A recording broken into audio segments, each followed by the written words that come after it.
అండి, welcome to my channel Viji Lokesh cooking blogs. ఈరోజు మనము చేపల పులుసు చేయబోతున్నాం. స్పైసీ చేపల పులుసు అండి. ఈ చేపల పులుసు అన్నంలోకి, రాగి సంగటిలోకి చాలా బాగుంటుంది. నేను ఒక 1/4 కేజీ ఫిష్ తీసుకున్నానండి. ఇలా వాష్ చేసి బాగా తీసుకున్నాను. ఇప్పుడు మనము తయారీ విధానం చూద్దామండి. ముందుగా మనము మసాలా రెడీ చేసుకోవాలి. దానికి కావాల్సింది, దానికి ఒక మిక్సీ జార్ తీసుకోవాలి. మిక్సీ జార్లో 2 స్పూన్ల ధనియాలు,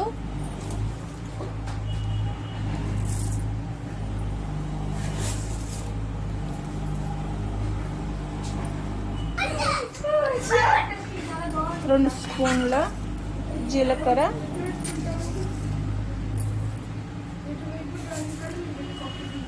కొద్దిగా మెంతులు అండి. దీన్ని గ్రైండ్ చేసుకోవాలి. ఇలా గ్రైండ్ చేసి తీసుకున్నానండి. ఇప్పుడు ఒక 10 వెల్లుల్లి వేసుకున్నాం. అప్పుడే గ్రైండ్ చేసుకోవచ్చు, కానీ అది వాటర్ లాగా చట్నీ లాగా అయిపోతుంది. అందువల్ల నేను వెల్లుల్లి వేసుకుంటున్నాను. ఇలా వేసి గ్రైండ్ చేసుకోవాలి. చేపల పులుసు కొంత చాలా బాగుంటుంది మసాలా. చూసారా, ఇలా కొట్టుకోవాలి. దీన్ని వేరే కప్లో మార్చేద్దామండి.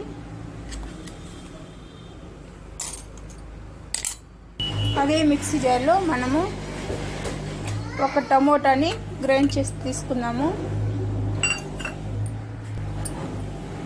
ఈ క్వాంటిటీకి మనం నిమ్మకాయ సైజ్ అంత చింతపండు తీసుకున్నానండి. అది చింతపండుని చేసుకున్నాము. ఇలా పులుసు వేరేగా, చింతపండు వేరేగా చేసుకుంటారు.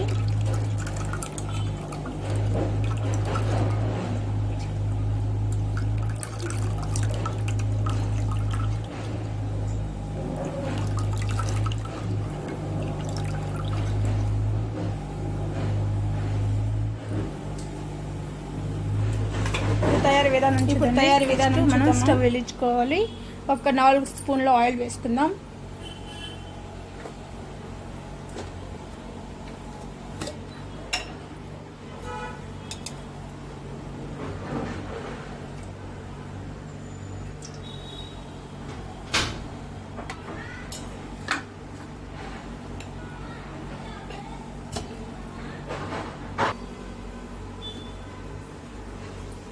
నా దగ్గర పచ్చిమిరపకాయలు లేదండి, అందువల్ల నేను ఎండు మిరపకాయలు వేస్తున్నాను.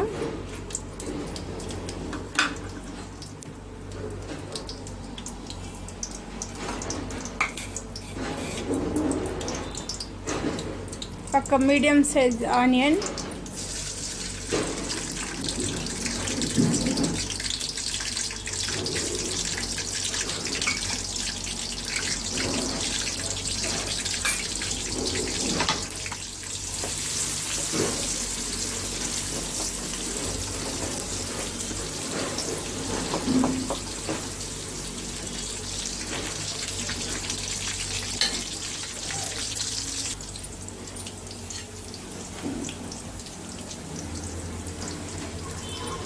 కరివేపాకు,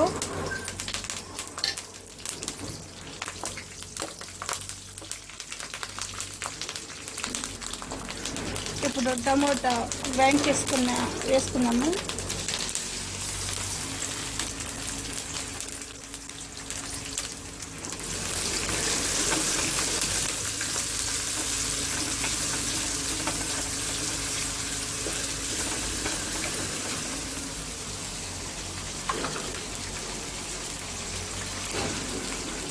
మనం మసాలా అంతా రెడీ చేసుకున్నాం కదండి, అది ఇప్పుడు వేసుకోవాలి.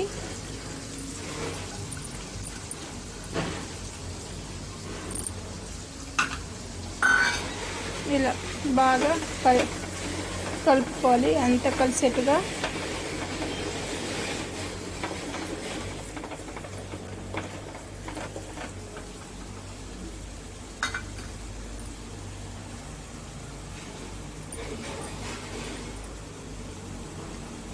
వన్ స్పూన్ పసుపు,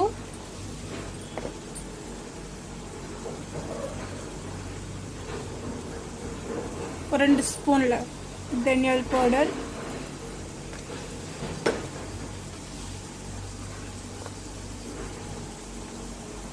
కారం 1 స్పూన్, 1.5 కూడా వేసుకోవచ్చు. పచ్చిమిర్చి వేసాము కదండి, కారం తగినంత వేసుకోవాలి. ఎక్కువ వేసుకుంటే కారం అయిపోతుంది, మళ్ళీ చిన్నపిల్లలు తినలేరు. అందుకని నేను 1.5 వేసుకుంటున్నాను.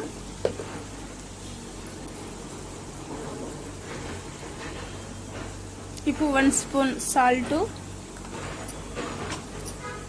ఇవి ఎంత బాగా కలుపుకోవాలి.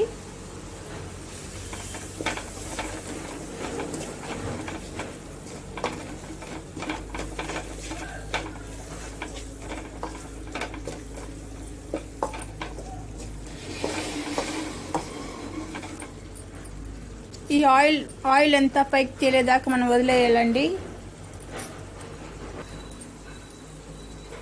చూసారా ఆయిల్ ఎంత పైకి వచ్చింది. ఇప్పుడు మనము చింతపండు పులుసు పోసుకుందాం.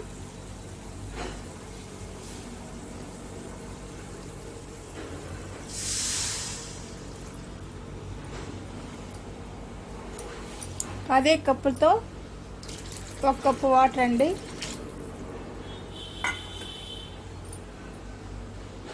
పోసుకొని అంతా కలుపుకోవాలి.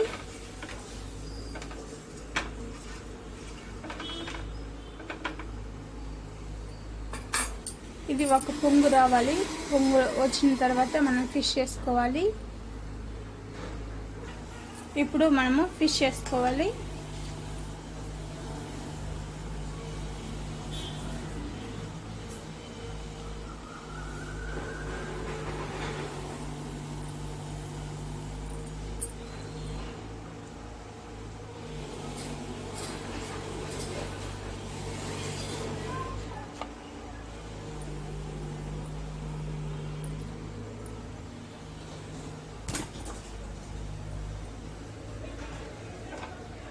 మెల్లిగా కలుపుకోవాలండి.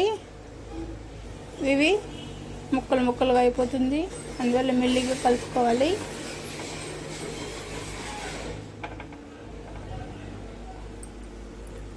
చేపల పులుసుకి, చికెన్ కూరకి, మటన్ కూరకి, అంతా కర్రీకి అంతా ఇలా నూనె ఆయిల్ ఎక్కువ వేసుకుంటేనండి చాలా బాగుంటుంది. మనము ముక్కల్ని ఇలా గెరిటితో కలబెట్టకూడదండి. ఇలా నేను చూపించిన విధంగా పెనుమని ఒక కుదుపుకోవాలి.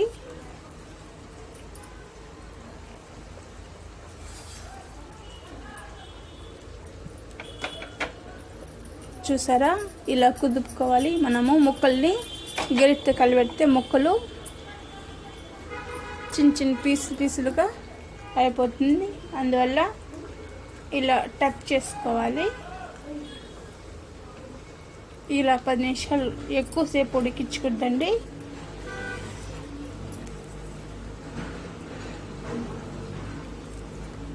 ఇలా ఈ కన్సిస్టెన్సీతో ఉంటే చాలు. మనము అలాగే ముక్కలు ఉడికిందే లేదో కూడా చూసుకోవాలి. ఒక 2 మినిట్స్ తర్వాత చూసుకోవాలండి. చూడండి ముక్కలు కూడా ఉడికిపోయింది. చూడండి ముక్కలంతా ఉడికిపోయింది. ఇప్పుడు మనము స్టవ్ ఆఫ్ చేసుకొని ఒక 3 నిమిషాలు అలాగే వదిలేయాలండి. ఈ ముక్కలకంతా మసాలా అంతా పట్టి బాగా జ్యూసీగా బాగుంటుందండి. స్టవ్ ఆఫ్ చేపల పులుసు.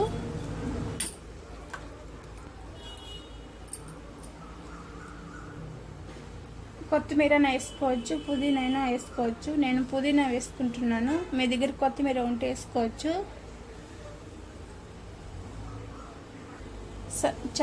సన్నగా చాప్ చేసి వేసుకోవాలి.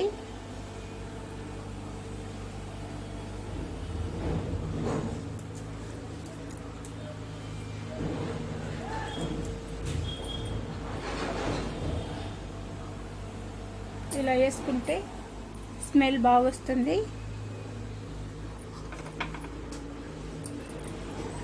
ఇలాగే ఒక 2-3 నిమిషాలు అలాగే వదిలేయాలండి. ఈ గరం మసాలా అంతా చేపలకి పట్టాలి, అందువల్ల అలాగే వదిలిస్తున్నాను నేను. ఈ వీడియో మీకు నచ్చినట్లయితే లైక్ చేయండి, షేర్ చేయండి, సబ్స్క్రైబ్ చేసుకోండి. మరో మంచి వీడియోతో మళ్ళీ కలుద్దాం. Thank you for watching video. Please నా వీడియోకి సబ్స్క్రైబ్ చేసుకోండి ప్లీజ్.